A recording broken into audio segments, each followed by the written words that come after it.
Welcome to Leave Your Mark. I'm Scott Livingston, and today I have the honor of speaking with Andreas Behm. Andreas is currently the lead sprints and hurdles coach and VP of performance at ALTIS. Andreas has been with ALTIS since 2013. He coached Aries Merritt to Olympic gold and 110-meter world record in 2012. Last season, Chinese Hurdler Xie WenJun finished 5th at the Doha IAAF World Championships. He's had athletes compete at 3 Olympic Games and 8 World Championships and traveled all over the world thanks to sports. I'm pleased to have him with me here today. Welcome, Andreas. Hi, Scott. Thank you for having me. It's a pleasure to chat with you. Yeah, well, it's about time, actually, because I've chatted with some of the different guys at ALTIS, and you obviously are very good at what you do and have a great reputation both as a coach and as a human being. So it's nice to have you on and to chat. You mentioned in your bio that you grew up in Spain and Germany. I'm curious why you were over in Spain and Germany, and was that because I know it's your father that's German, so is that sort of the genesis of when you were living over there? What was he doing and why were you there? Yes, so you are correct. I grew up in Spain and Germany as a child. I was born in Germany, and my dad is German and my mom is American. They actually both still live over in Frankfurt, Germany right now. So, and yeah, my dad is German, my mom is American. They met in Europe, and I think my mom decided to stay in Europe long term. She's been in Europe for over 35 years now. So wow, what did your dad do for a living? So my dad was a journalist. He's retired now, Wow. and hence he had assignments in Germany. And when basically I was very young when I left Germany. I was born in Frankfurt, and then we left to go to Spain for my dad to take an assignment as a journalist in Madrid. And the family followed along. And after about 8 to 9 years in Spain, we came back to Germany and Frankfurt after that. So you're fluent in a bunch of different languages then, I suppose, as it says in your bio, but you can rock 'em, sock 'em, robots in Spanish, German, English. What else? Yes, I speak French as well, so some French, which I mainly picked up through school and traveling into France and Belgium. And then we have a couple Japanese and Chinese athletes, so I've added a couple words in those languages, but can't say that I speak either one of them. But at least I wouldn't starve to death in either China or Japan. I could at least ask for food and water. I'm going to swing back to that a little bit later because I think there's an interesting topic to come out of that in terms of cultural differences and athletes that we run into, but I don't want to swing into that quite so rapidly. But as you're growing up, you are kind of involved a lot in sport and driven to do that through your parents or not? Like what's life like as you're growing up, sportish or not? Right, so I definitely was involved in sport. I was always interested in sport, even at a young age. I tried different sports growing up, whether that was in Spain or Germany. So I did judo as a very young kid. I played soccer, I played tennis, so fairly European sports per se. But I also really, really liked American sports. I loved watching basketball. I loved watching football. I played basketball. Not really. They don't have teams in high school, but I played like it's kind of a mixture between PE and like a club. If you saw, I played basketball. I was pretty good in Europe till I went to college in the States, and then realized that every single person in America was way better at basketball than I was. So, that's when you realize they've been playing. Americans have been playing for so much longer. And so, what drove you to go to school in the States? How did that all come together? So, like I said, I was always very interested in sport, and I was very active in sport. I watched a lot of American sports on television through the Armed Forces Network, as Germany still had a large American military presence around. They had their own channel that would broadcast different sitcoms, news shows, and a lot of sports. So I would often, on the weekends, when I didn't have school, I would stay up or get up in the middle of the night to watch NBA games or NFL games, because that's when they were on TV. And so, I'd have all the stats, this is even before the internet to a certain extent. The internet was just kind of becoming mainstream. So I'd get all the stats, I'd look up all the box scores in newspapers because we had USA Today over there. And, when the internet came on, I'd look at all the stats and I'd have all my favorite players. And so I knew I wanted to be involved in sport. Through my playing in sport early on, I also realized fairly soon that I probably was not going to be involved in sport as a professional athlete because I was, let's just say, very average at most of these sports I played. I had a great time.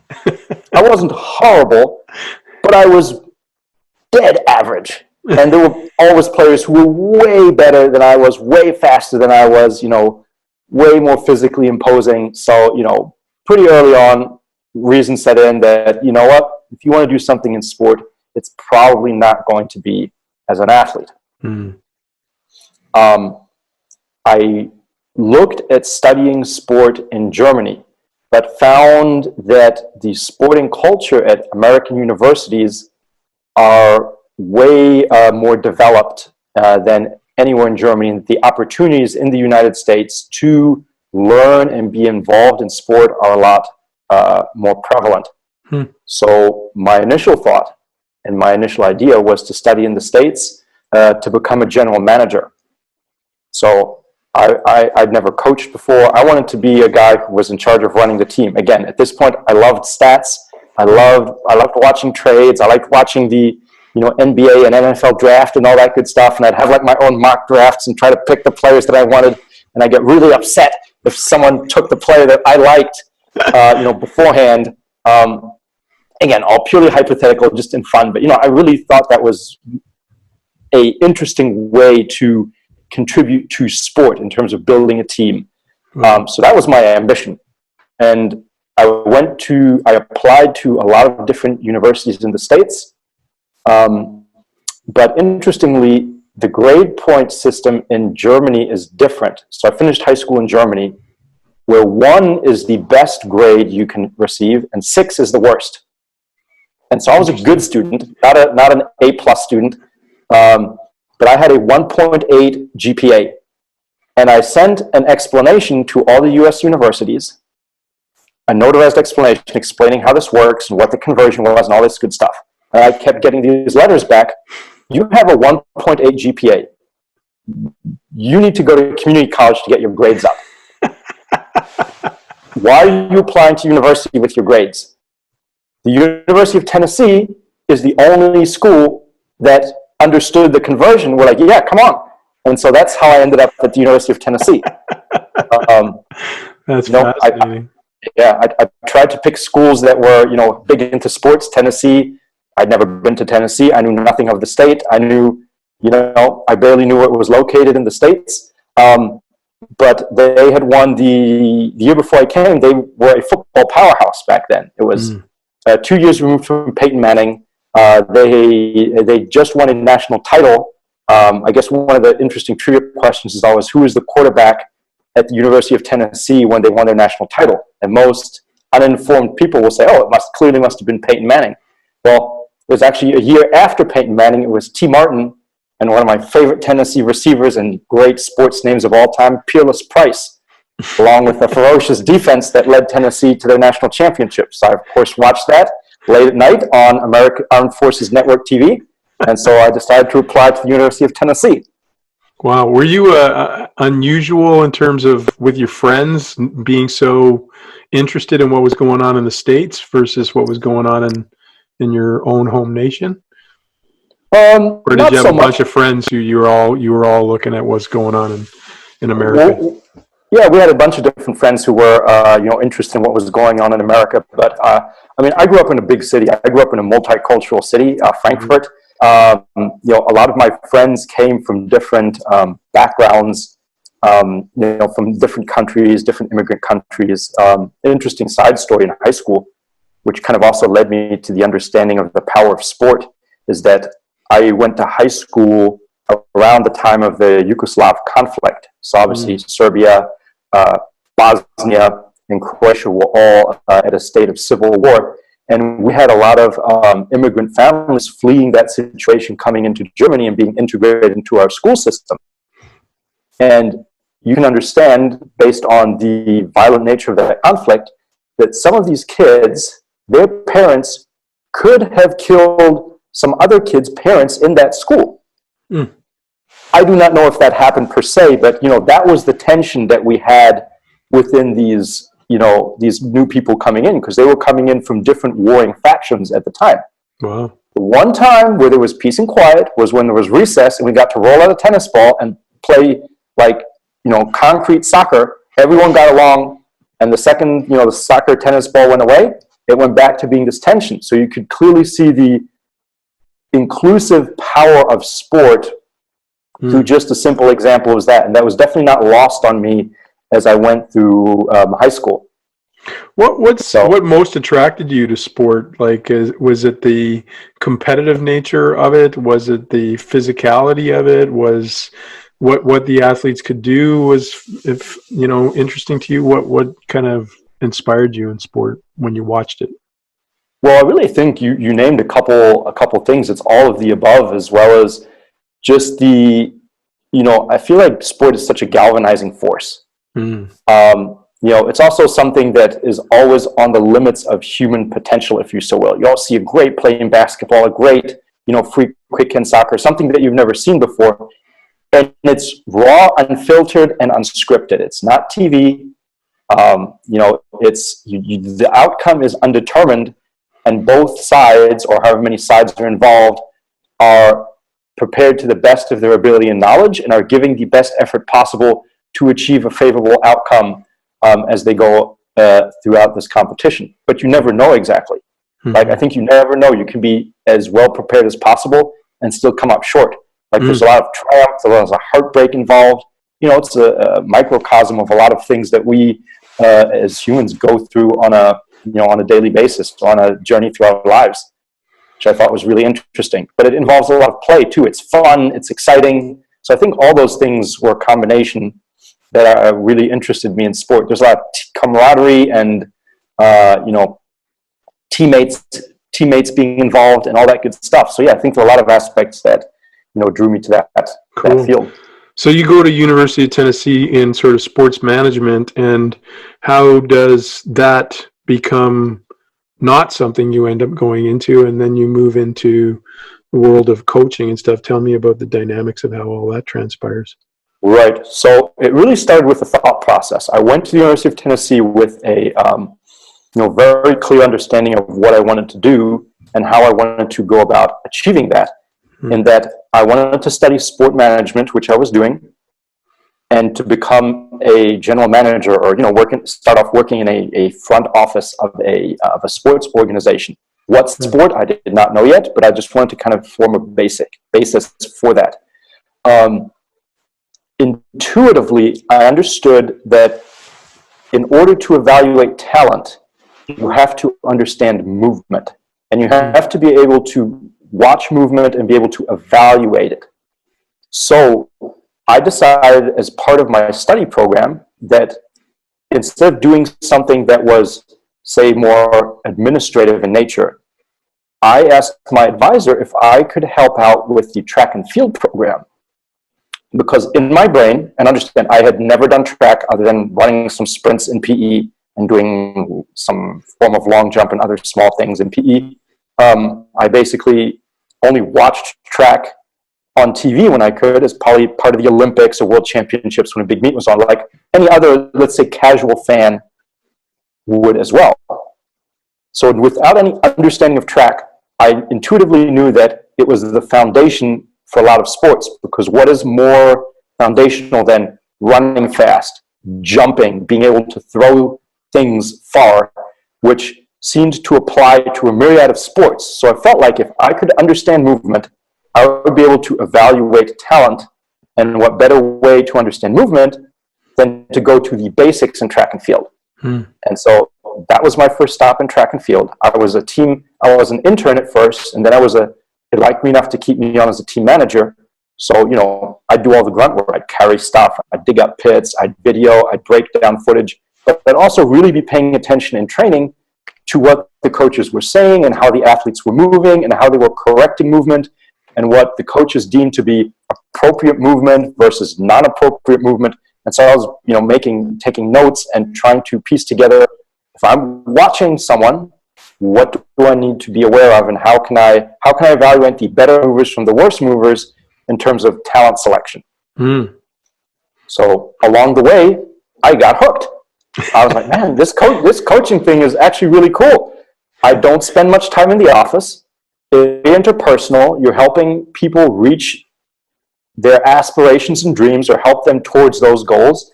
It's a puzzle between art and science, which was really intriguing to me. And there are always new challenges that come up. You continue to create better problems for yourself or the athlete. And so through that first experience, I was like, I might actually like coaching. But I didn't have very much background in coaching. So I was just kind of, I didn't quite know what I was going to do at that point after my undergrad. So, but that was kind of where the seed was kind of planted, and it was still underground, just kind of deciding which direction I guess it was going to, grow its way to the surface. That's really cool.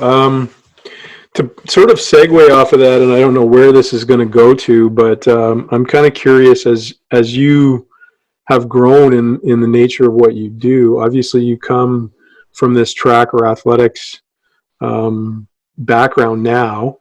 And when I have encountered European athletes over the years in different sports, there's kind of this European undertone that everybody kind of does some track, some gymnastics, and, some of these kind of multi-loading sports where, they might get into tennis or soccer or something, and they become more versatile athletes in some sense. Whereas in North America, we've had this drive for quite a number of years now and we see it sort of this early specialization sort of model where people get into being a hockey player, being a football player, etc. Do you think that that's still the nature of the two worlds, or has that changed in Europe now, and is it changing now in North America? Like, what do you see there in terms of the weakness and strength of those two models in some sense? Yeah, so it's somewhat hard for me to comment because I've actually lived in the States almost full time since 1999. Right. So anything I could talk about would only be speculative in nature. I know when I was growing up, most European kids / athletes would definitely play more than one sport. That was very, very common. Like, it wasn't just, oh, I'm a soccer player, oh, I'm a tennis player. You would often play 3 days a week. You'd go play soccer. 2 days a week you'd go play basketball. You'd go to different clubs and try different things. And you wouldn't have people necessarily just stick with one sport, but they kind of tried to find a sport that suited them.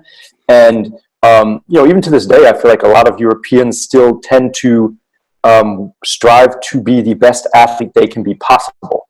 Now, that can mean whatever it means for every individual. Whether that means you're the best dart player or bowler possible, then that's fantastic, but it doesn't necessarily mean everyone's going out and running sprints, but they have some form of athletic endeavor or culture embedded in them, which I think is not quite the same in the States, where I can for sure attest that in the States now, and there's clearly a backlash trend now, but for the last decade, there has been a trend towards specialization, and probably over early specialization in youth athletes.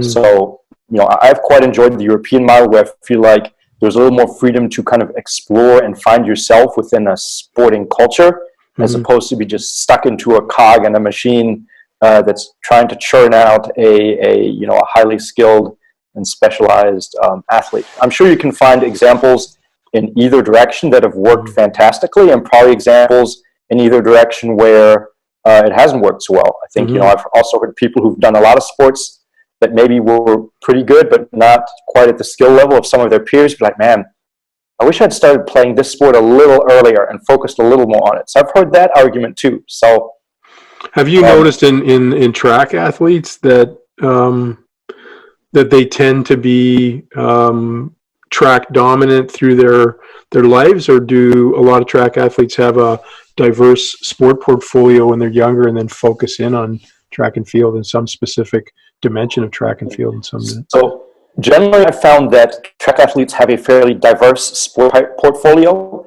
Simply because a lot of track athletes, especially in their developmental years, teenage years, throughout high school, they're already really, really fast and really good. So they get recruited by other sports, like, oh, you're fast, you should come play football. Oh, you're really quick. Hey, you want to play basketball in the fall? Oh, you're really quick. You've got really long limbs. You should come play tennis as well. So I think they get because of their general raw athleticism, doors into other sports venues get opened for them, as opposed to where if you play another sport, you're not necessarily always recruited to play track, or the actual other sport coaches get upset if you play track because they think you'll get hurt playing track. But they have no problem recruiting track athletes to come and play their sport, if that makes sense. But I think there's a lot of I think there's still a lot of dual sport athletes. Like, you see these statistics out there that a lot of high-level college football guys also ran track in high school. So again, I think a variety of sporting endeavors is a great thing for a developing person. That would just be like studying one subject in school. You want to broaden yourself as an intellectual individual. Why not broaden yourself as a physical individual as well? Mm-hmm. Was there anybody sort of in this transitional period for you as either a coach or teacher that really had an influence on sort of and inspired you to keep moving in that direction? Well, I think to get to that, I think I need to kind of outlay a little bit more of my history and where I kind of went after the university. So yeah, for sure. I started by saying, my mom and dad still live in Frankfurt. My dad was a journalist by trade, and my mom was a data information specialist. So by design, I think I was always interested in information, and I was curious about the world based on the way my parents were wired. My parents had a lot of pretty much books in every room of the house, wall to wall, like lots of bookshelves. They were always reading, whether it's a newspaper or a book. So again, I was very interested in information and being able to, find out information that I was interested in. So after Tennessee, I kind of thought that I might want to be a coach, but I wasn't sure. And so what I did was, in all fairness, I loved my time at Tennessee. Great university, go Volunteers, but I didn't learn as much as I thought I would in the sport management department. Right. So I felt like I still needed to do something academically. Like, my high school education in Germany was way harder than my college undergrad. So I went to the University of Texas for grad school to study the same thing, sport management. I looked into studying kinesiology in terms of a grad program as a coach. What stopped me from doing it was I just didn't have the academic background. I would need too many prerequisites, which would almost be getting like another degree before I could start the actual degree that I wanted. So I just decided I was going to study sport management again, because at worst I would have a background in business to fall back on if I decided to do something else. I was pretty young. I was only 22 at the time. So I went to the University of Texas to study sport management, and I had the same idea. I'm going to go help out with the track team and continue learning about movement and coaching, and then I can kind of, after 2 more years of this, I can kind of decide what direction I want to head off in. And once I got to Texas, I started looking up the roster. Mind you, first time I moved to Tennessee, I didn't know anyone there. Just moved there with a couple suitcases. When I moved to Texas, same thing. Never been to Texas. Just took a couple suitcases. Just off I go. Out there by myself. And when I got to Texas, I looked up the track and field roster, and there was a coach. His name was Dan Path. I had no idea who Dan was. Never heard of him. No clue. Started reading through his resume. Donovan Bailey, world record holder, coach multiple NCAA champions. This guy seems pretty cool. I'm going to send him an email. He got back to me a couple weeks later, and he was like, "Yeah, you know what? We're off season right now, but if you want to swing by the office, I always can use some help, and we'll just have a chat." So I swung by. Thought we'd have like a 5 to 10 minute chat. He found out, I was part German. Lived in Germany. Dan's a huge, history buff. So we ended up talking for 2 plus hours the first time we ever met. Wow. And so, obviously I realized immediately he's a really sharp guy. He just said, well, if you're really interested in helping out, why don't you just show up, and learning, show up at this date. We start practice at like 2:00. And yeah, I showed up the first day and then spent my first year in grad school with Dan just learning and taking notes. So obviously that was a huge influence on, what happened with me from a sporting standpoint. Wow. That's really cool. And so what did you fundamentally fall in love with in track? Was it like what are you still in, or did you fall in love with, and what are you still in love with when it comes to that sport, and particularly hurdles? Right. Well, I think it was just the fundamental, a couple of things we already talked about. I think it's just the fundamental purity of the movement that happens in that sport.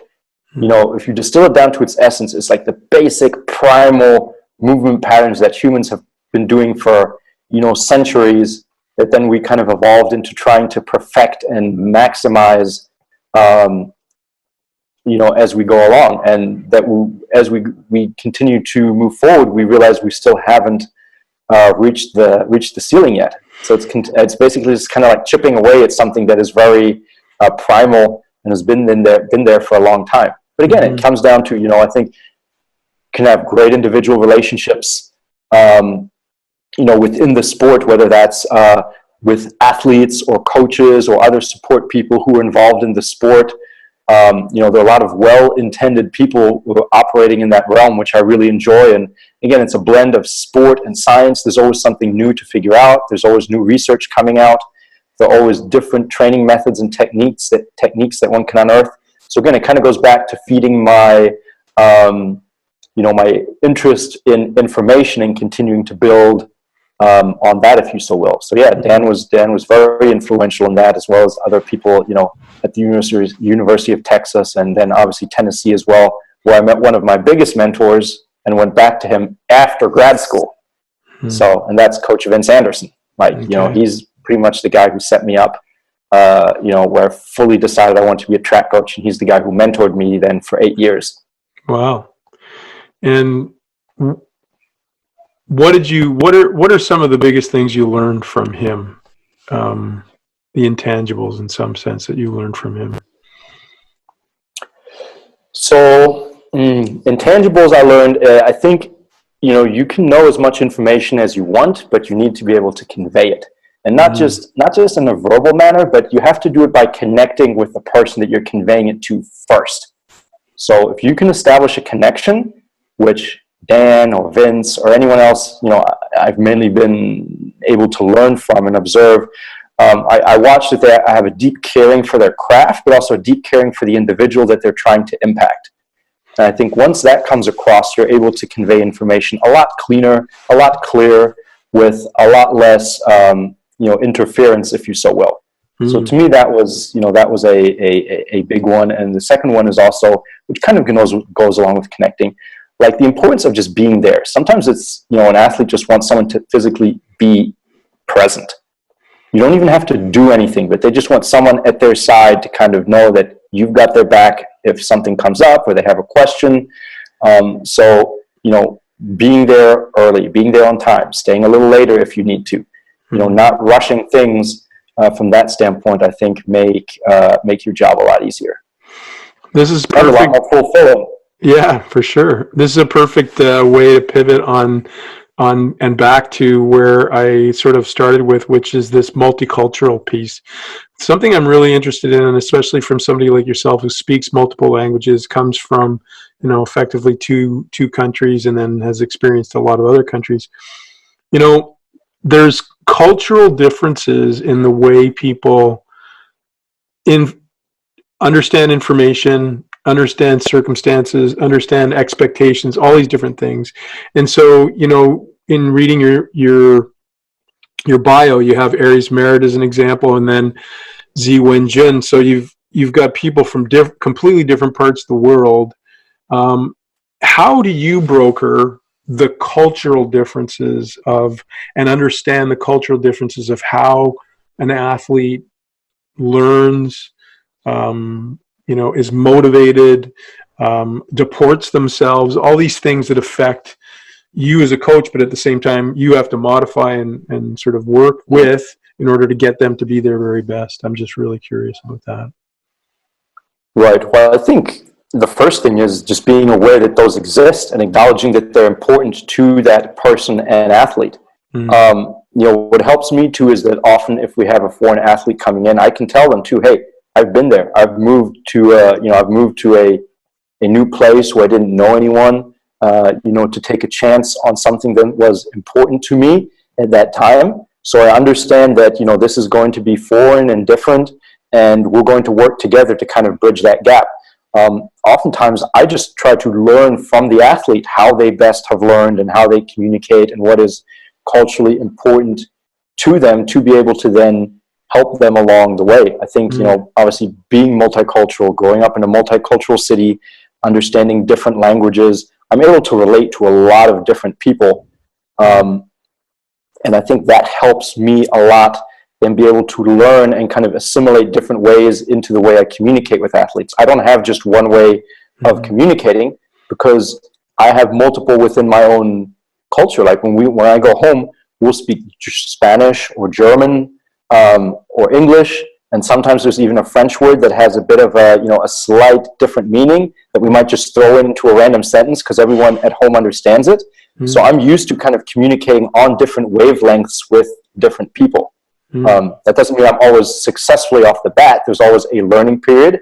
And sometimes I've tried the wrong wavelength and had to kind of adjust my frequency a little bit to, be more attuned to what's going on with an individual. But I like to think that, I'm fairly laid back. I'm very approachable. I'm very open, so that from that standpoint, me being open helps them be open in return, which then again allows me to understand them better.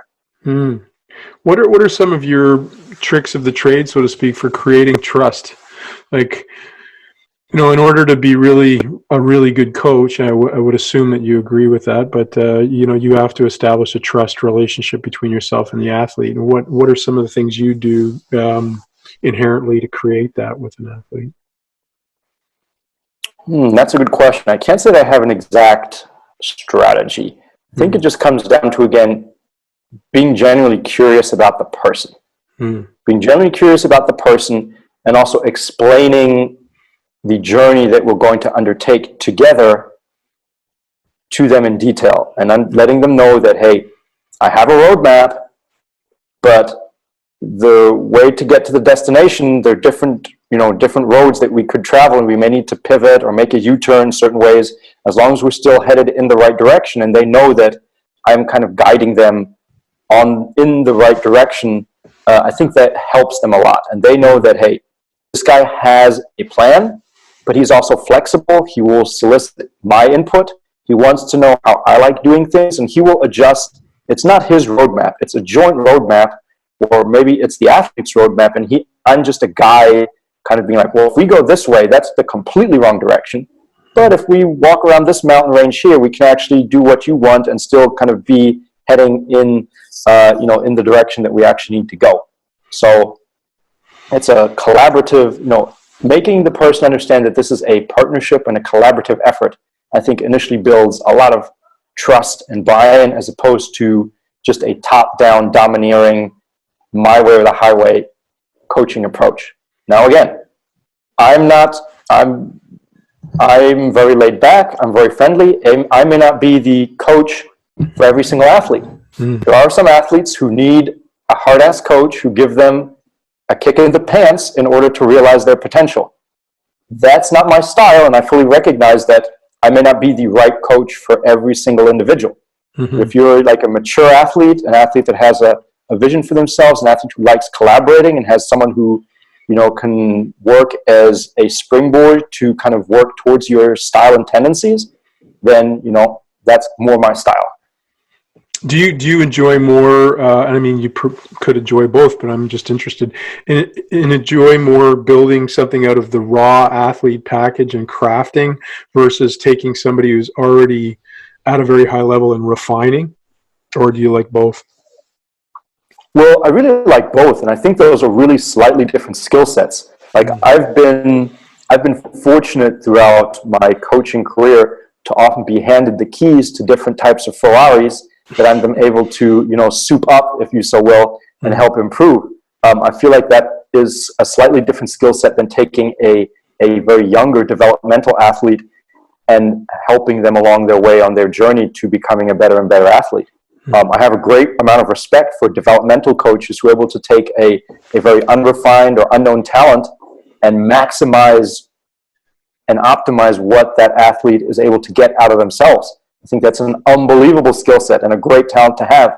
I'm not sure if the way I learned, I'm best suited to coach developmental athletes. I'm sure I could figure it out, but I'm not saying I would have as much of a track record in that as I do in getting athletes who are already somewhat established and developed, and then helping them kind of proceed from that level to hopefully the next stage in their career.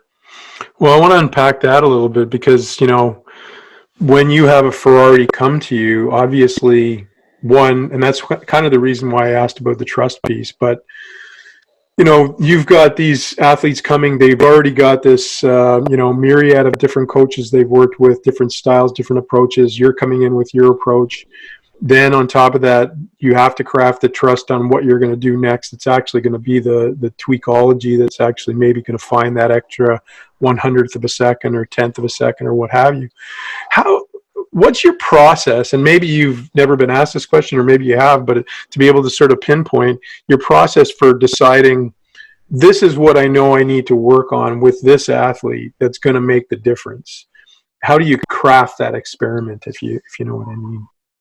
Right. Well, for sure. I mean, we've had athletes come in and we know they're generally interested in, or they may be coming in. So there's a multi-level approach to kind of figuring that out. I think there are, you watch video of the athlete, you watch training video, and you watch race video of the athlete, and you watch it through your lens, and you see, okay, if I'm helping this person, like what would I work on improving? So that's step one.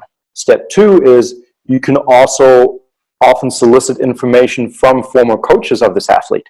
It's not like any athlete that just comes, the other coaches, often it's a collaborative effort. The coach may send the athlete here saying, hey, he's been with me for X amount of years. I want the best for them. I feel like they need a change in scenery, and everything here has become stale. And they might say, like, here's what we've been working on. Here's historically what they've been good at. Here's where I still feel like they need refinement. So that already gives me a bit of a blueprint. The athlete themselves may say, hey, I know this is what makes me good, and I know these are my weaknesses. And again, that already gives me a template. Now, every athlete is different. You take that and you try to pinpoint the commonalities and the individual differences that you may need to attack and address as you go along. And then you start building a scheme around what you're comfortable coaching and teaching, and maybe a bit of what the athlete knows works for them, because you can't have someone new come and just take everything that they're used to doing and everything that they're emotionally attached to doing away from them. That's when trust falls apart, to me, in my eyes. You have to work with the athlete to a certain extent. And again, we're talking about mature athletes. I'm talking maybe an athlete who's beyond college years. If it were a developmental athlete, which again, I think I would take great pleasure in helping a developmental athlete reach and grow as they go along. If we're talking about a 16-year athlete who may not know much about anything, it's probably more like, shut up, here's what we're doing the first year, we're going to try all this, and then, we'll go from there. And what in particular about hurdles versus just pure sprinting is really intriguing to you? The danger, Scott, the danger. There's always obviously the potential for mass chaos in the hurdles.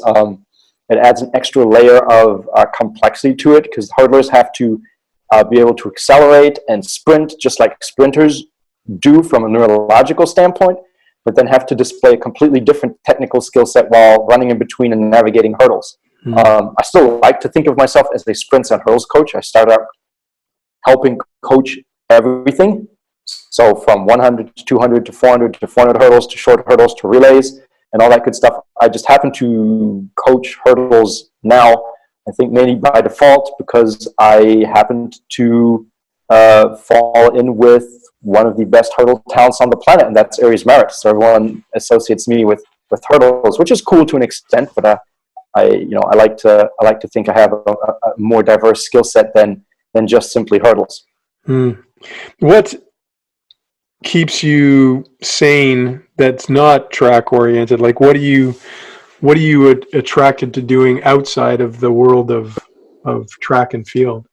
Well, obviously, track and field and everything that comes around it takes up a large part of my time. But probably the main thing that keeps me sane is sleeping. I like sleeping, so that may not be super interesting, but hey, I guess hopefully a lot of information consolidation happens while I'm asleep.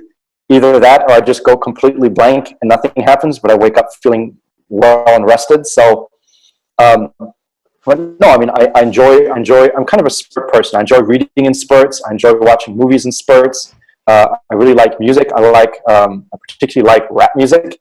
Again, it's very rhythmical. I like words and languages. So that mixture of rhythm and language and the use of manipulating words and language through different rhythms, my brain loves that. That's like brain candy to me.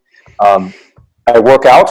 So I try to stay in as good a shape as possible, which I kind of let lapse for a little bit for a couple of years ago, and I think about 2 years ago I decided I didn't want to become a fat coach like you often see in America. So I kind of got back on the wagon of regularly working out. So I work out like 4 to 5 times a week. Nice, that's awesome. What did you ever see the movie Moneyball or read the book Moneyball?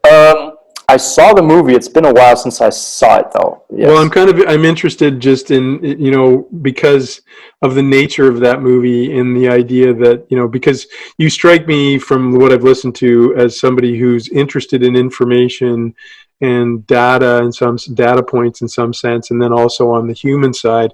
So that movie sort of really takes a look at how much data influences, decision making versus the classic scouting of a particular athlete and eyeballing them and stuff. And where do you lie on that spectrum? And when you watch that movie, did it strike you to a degree, that dichotomy between those two sort of viewpoints? Right. No, for sure. I mean, obviously, because I had a great interest in general managing, obviously Billy Beane was the manager of the A's and was using sabermetrics to, kind of piece his roster together the way he thought it should work. I mean, I think for sure it's intriguing. But again, like a lot of things in life, to me, it comes down to having a balance between you want some type of objective measurement, but in sport, you can never discount the human element. You never know exactly what's going to happen, and you can't really measure someone's competitive spirit or the way they perform when the pressure is high, even if they have all the necessary metrics surrounding that. So I think because I enjoy watching the NFL draft, the way I've kind of worked this out of my brain is I don't know if someone runs fast, say a fast 40 in the NFL draft, I don't know if that qualifies them as a really good football player. But I think there's a threshold. If you run a certain 40 in a slow time, I think there's a threshold where, like, if you're not X amount of fast, you're probably not going to be fast enough to be a good football player. So I think, I don't know if you can pick out the best people, but I think it kind of sets a certain ceiling for where the threshold needs to be in the ballpark to be able to succeed. There are always exceptions. I will gladly admit that, but I think as a general rule, I think that would actually, work pretty well. And where do you I know Stu and is constantly sort of buzzing the internet with all this kind of, speed in sport and sports speed and the idea of, how you train to be a soccer player and how you work on that. And where do you lie in that sort of viewpoint? Because classically, like, a soccer player probably in the developmental process wouldn't learn how to run. But there is a value proposition, obviously, to being a better runner. So what's your viewpoint on that, and how do you feel it should be implemented or connected into sport? Right. Well, we have discussions around this quite a bit here as a staff at ALTIS, even if it's just kind of, very informally. I'm a firm believer that any athlete can benefit from some type of speed or sprint development. Every person can get faster through technique. Everyone also has a natural ceiling. I will readily admit that. We're not going to turn, I could have the most amazing technique in the world and I will never make an Olympic final. It's just not going to happen. But I could clean up my technique a little more and I could be faster relative to my former self. So I do feel that everyone could benefit from, being, again, are you striving to be the best athlete you can be to the ceiling of your potential? Are you striving towards your potential? And I feel like being faster helps you get closer to that potential. So any sport can benefit from that, not just from a technique standpoint, but from a neurological training standpoint, from an elasticity standpoint that would then transfer into more sport-specific movements. I also think there is very little doubt that the cleaner you run in terms of your mechanics and ability to strike the ground, the less injury prone someone will be, especially if you have a huge engine behind it. If you have a lot of horsepower, but you don't run with the proper technique, I would contend, and this isn't anything controversial or new, that your injury potential would skyrocket. If you can clean that up, you will not only be faster, but you will also be able to remain healthier throughout your sporting life. Especially for team sports, they'll play, 4 quarters, 2 45-minute halves, 4 12-minute quarters, whatever, basketball, soccer, football. They do a lot of accelerating and a lot of sprinting. So I think anyone could benefit from that. And some guys do it naturally really well, and others need some direction and help as they go along. When you get these Ferraris, as you would call them, coming to you, or some variation therein, and I'm going to ask you for, there may or may not be a response to this, but do you find you spend more time refining the technical aspects of the way they run, the physical underpinnings of their capacity to run, or the way that they manage how they recuperate, and input themselves into running? Like, what tends to be the big deficit, or is it very, very different from athlete to athlete? It seems it's very different from athlete to athlete. I can't say that there's one trait of those or one area that needs the most work, if that makes sense. If you're already a high level athlete in a Ferrari, of course we want to maximize what's under the hood, and we want to make sure that the supporting structures around that are able to keep you in one piece as you use all that horsepower. But they're already an elite athlete. We want to maximize that, but we can't, the main part is already in place. That's from their parents, that's genetic, and that's maybe from previous stops. And so we're going to continue to work on that, but that may not be the main emphasis, especially in this stage of their career. It may be more towards these sides of, restoration and recuperation and technical refinement. But I've also had athletes who run fast because they're very technically refined, but they've been underdeveloped when it comes to their neurological capabilities or their strength capabilities. So we've encountered, and it's not black and white, it's obviously all on a spectrum of needs for that individual athlete, and then we just put a hierarchy to what we identify and we need to work on as we go along. That's kind of what I expected the answer to be, but I was curious to see if there was a more of a generalized reality with that level of athlete they come in. This is a part of my podcast that I do. I read from a book that I found out a number of years ago called The Day You Were Born, and it basically takes numerology and astrology and gives you your fundamental purpose specifically to you. So you're born April 18th, correct? You said? Yes, correct. Okay, so you are an Aries 9. So your purpose is to keep your purpose and sense of self in the face of great opposition and competition. This sensual, dynamic combination means action for action's sake, conquest for conquest's sake, and the chance to be better and brighter than anyone else. Competitive? Yes. And that's the problem. These people get ahead on perseverance and a pushy style, but sooner or later, the bruised egos around them will get even. What we do to others always comes back. Patience is not their best virtue, nor is reflection or an objective point of view. Experience is their only teacher. The Aries 9 needs to slow down and choose battles instead of fighting them all. Getting wounded by inconsequential issues keeps them from using their powerful force to make a difference. Honest to a fault, they seek the truth, astonished that others do not care. They are magnetic and sexy. Often the only way to slow down is to abstain. Their priorities are their own, yet they are surprised when others don't meet their standards. The Aries 9 needs to pause and reflect. They'll find their life easier to balance. To test the self and not self-destruct is a formidable challenge, and one reserved for the final stage of Aries.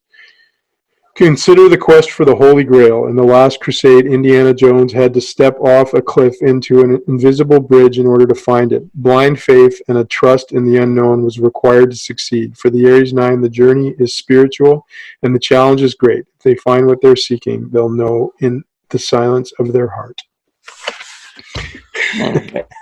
Interesting. I'll definitely take the magnetic and sexy part right there. So, no doubt. Yeah, interesting. I mean, I knew this segment was coming, so it's always interesting to hear. I'd say there's some that applies. I'd say there's some that obviously doesn't. I feel like I'm generally more diplomatic in nature, so I'm not really someone who's just going to go around kicking in doors. But yeah, that's really interesting and fun. And yeah, for sure. And I think these things always come out in little different ways, but right. I'll send you a picture of it so you can digest it in more deep detail. Yeah, no, that's great. I can't wait to show the rest of the staff. They'll have a good laugh. They may tell you the things you don't know about yourself that are associated with it. But there you go. They might be like, "Yep, all that is true. I can't believe you don't recognize that in yourself." Like, okay. Where is life headed for you then at this point? Like you're kind of obviously at the pinnacle of your industry in some sense, working with the kinds of athletes that you work with. What inspires you, and where do you want to grow towards at this point in your career? Well, I think obviously short term, it's the year 2020, which means the Olympics in Tokyo are just a couple months away. Mm-hmm. So in the short term, it is obviously prepping athletes and a group of hurdlers to A, qualify, and then B, hopefully represent their country at the Olympic Games. So that's obviously more of the short term. And I think, long term, obviously, I'm the VP of Performance here at ALTIS, which comes with a myriad of different hats. I'm not really as entrenched necessarily just in performance, but I kind of take care of a lot of things within the company. So I think for me, the challenge is also just continuing to do better for myself and for others within the industry and the business. And obviously, again, going back to information, there's always new and interesting stuff coming out that I can learn and grow. So I enjoy being where I am right now because I'm surrounded by way smarter people than I am, and I can learn from them. So that's that's a real positive in my book. And I also have people I can ask for counsel here in Phoenix, but also through a wide-ranging network that I can reach out to if I'm stuck and need someone to point me in the right direction. So I think that's those are kind of the short and long-term things going on. What I'm curious what you take, like, You guys have a really robust mentorships sort of internship platform at Altis. It's one of your sort of bread and butter pieces. What has that given to you, the opportunity to have this fluxum and jetsum of people coming in with different expertise and asking you questions? Do you have a love of teaching, of mentorship, and how has that all sort of played itself out for you? Well, it's really rewarding. I am the de facto kind of organizer and host of these programs, the apprentice coach programs, and it really is a way for us to ingrain coaches into the way that we learned how to be coaches, and that we would often seek out mentors and hang out with them at their respective place of employment and training, and then be able to chat with them and ask questions. So it was very self-directed, it was very informal, but that's how we figured and discovered that we'd learned the most. So being able to have coaches come in and experience the same thing, is really rewarding, and it's awesome for us because we use it as a week of internal education. I get to learn more from our guest coaches than they probably learn from me. But it also allows me to give back and practice being a mentor, which I'm still kind of growing into a little bit. In my brain, I still view myself as a somewhat younger, developing coach, where I realize I'm a little older now, probably in the middle stages of my career, where I've kind of realized I need to maybe start transitioning a little bit.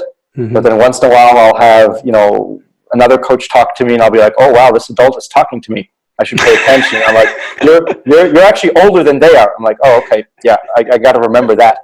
So I'm still kind of transitioning into figuring out how to be a good mentor, I think, from that standpoint. I'm definitely not opposed to it. I'm very willing, but I feel like I'd often rather listen to other people than hear myself speak. So once in a while, I have to remind myself that maybe I need to give a little more and share a little more, in order to just be part of the conversation and, allow others to know what I'm thinking and whatnot. So on that kind of last question, what would be one piece of advice you would give to a younger coach who's coming and spending time with you or anybody at Altis or any environment where they have this opportunity to learn from people?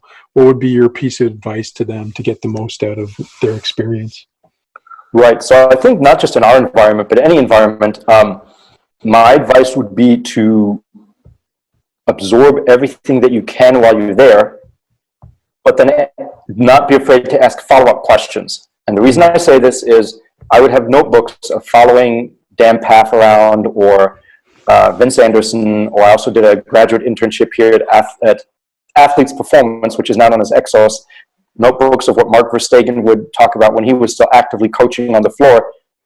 And I absorbed all that, but some of it I didn't even understand yet. And I'd go back later and look over my notes and everything that I tried to take in, and then realize, okay, I don't understand this, I don't understand this, I don't understand this. But I would also often not hesitate to ask follow-up questions, not to the point where I'm bugging someone, but respectfully and in my own kind of calm and quiet way, when I felt it was appropriate, follow up and ask questions to kind of deepen and further my understanding of what I had kind of seen firsthand. So clarify what you see firsthand, because that to me is more powerful than anything you can simply read.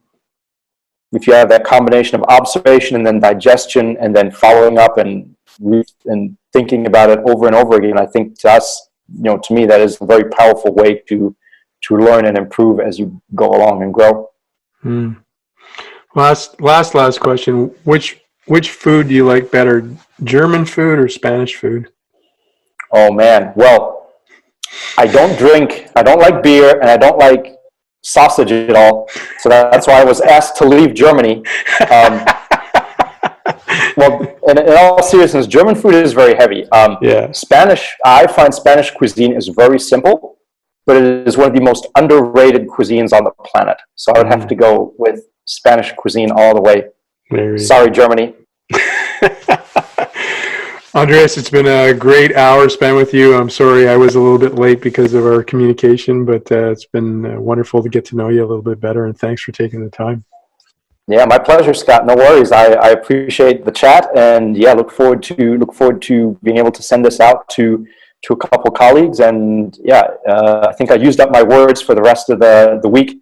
I'm not really that used to talking about myself, so I might be extra quiet at practice tomorrow. But yeah, I appreciate everything you do for the sport. I love listening to your podcast and gaining a human insight into a lot of great coaches and practitioners throughout the world. So, thank you. Thank you, man. Have a good day. Thank you very much. Appreciate you.